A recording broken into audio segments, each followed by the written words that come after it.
Yes, it's true. We are still intervening in foreign elections. And I think the ones he's been thinking about are recent elections in Bulgaria.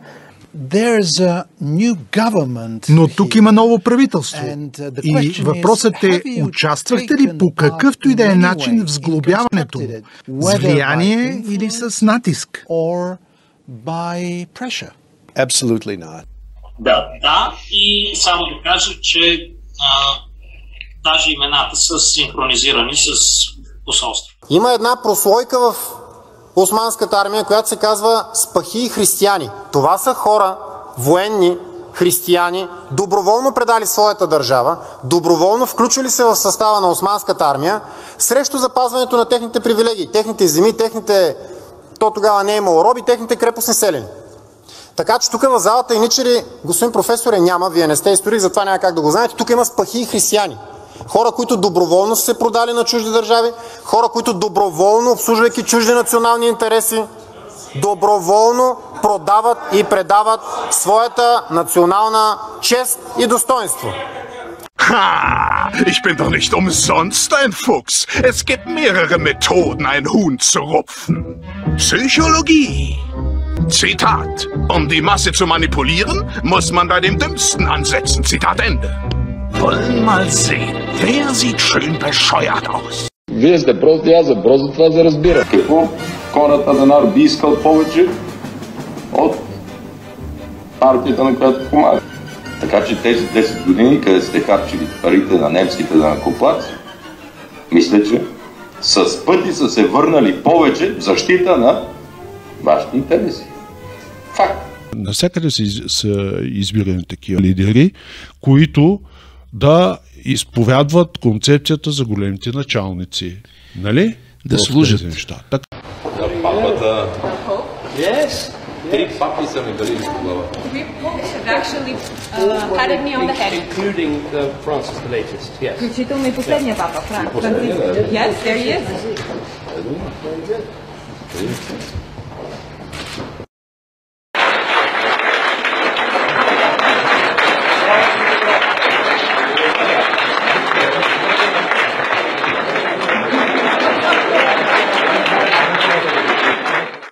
И вече е търсен такъв за главен полицай, който да снася абсолютно всичко на американците, не на европейците. И това ще бъде лично от мен огласено. И вече съм го направил. Пред всички наши западни партньори.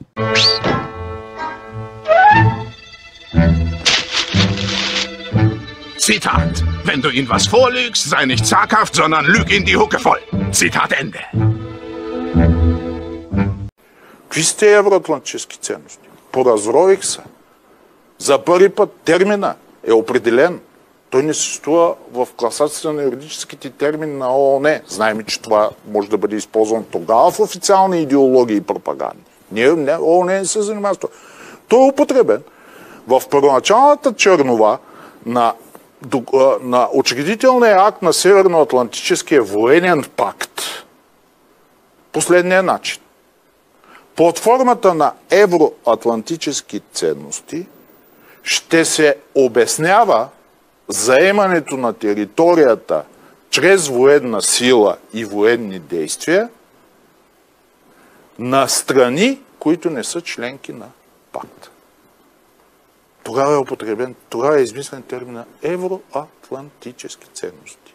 Войната, която ще бъде оправдавана с този термин. Заличаването на културния код на приобщените народи към този пакт ще бъде оправдавана с тези ценности. Ние не правим нищо за хората, защото ние не сме честни с тях. Нито с нашите хора, ако щете. Някаква такава пошла връзка в момента се управлява държавата, наречена сглобка. Ние продължаваме да работиме с клишета, евроатлантически ценности, евроатлантическа ориентация, но ние сме 100% ориентирани, ние сме там, в Евросъюза и в НАТО. Какво има това да ни е знамето? То не може да се промени. И никой не би го променил. И тук, примерно, Възраждане Костадинов си води изключително, бих казал, силна политика. Ние с ПП-тата и ДБ-тата не знаем какво правим. Durch Schmeicheleien schafft man es, dass sich unbedeutende Leute für eine Führungspersönlichkeit halten. Zitat Ende. Също така бих искал да подчертая, че и в миналото дискусии с господин министър-председателя, той е изключително ефективен световен лидер. Също така искам да вмесна, че той имаше регулант обирача, така че много.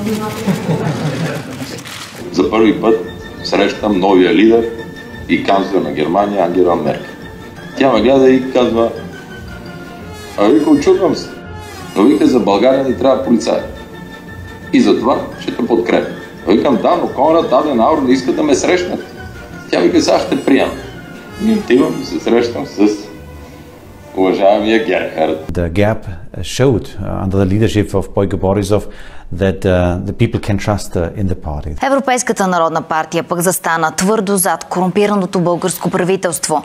Дискусията премина на глухо и сляпо след редица технически проблеми, чиято случайност изглежда доста спорна, като звукът от залата в Брюксел неколкократно изчезваше по време на критичните към властта у нас изказвания.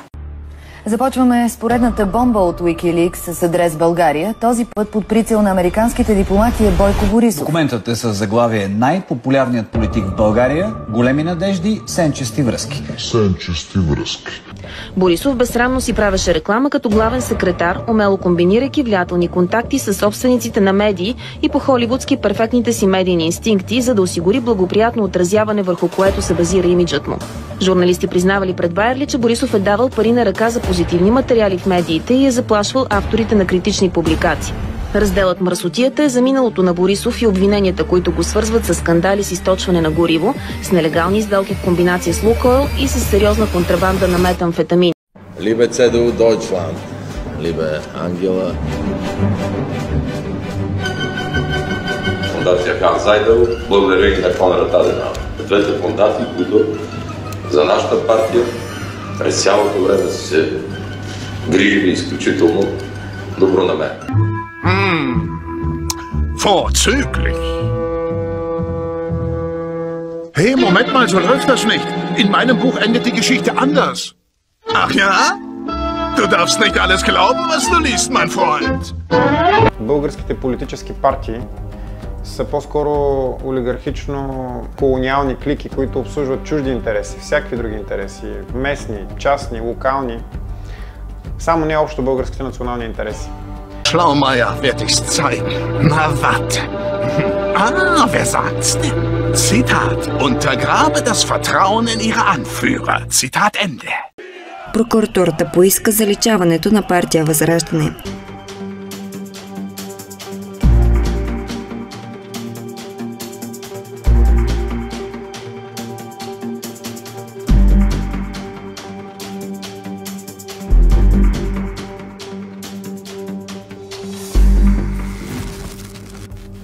Основахме Възраждане преди повече от 6 години, защото не виждахме на кого бихме могли да дадем доверието си. Аз и още много хора като мене смятахме и продължаваме да смятаме, че България има много сериозни проблеми, които изискват усилията на всеки един българин, който вижда разрухата в нашата страна.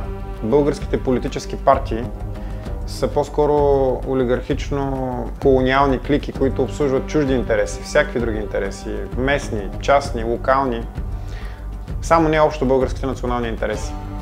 И точно поради тази причина взехме решение да създадем организация, която да даде възможност на всеки един българин, който вижда това, което се случва и което не му харесва, и най-важното, и който иска да се бори с цялата тази разруха, да има възможност да разполага с такъв инструмент.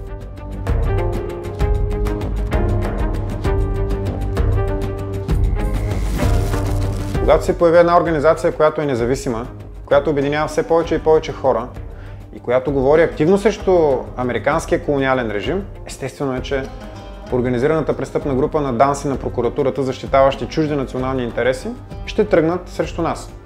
В момента българската държава е враг на България и на българския народ.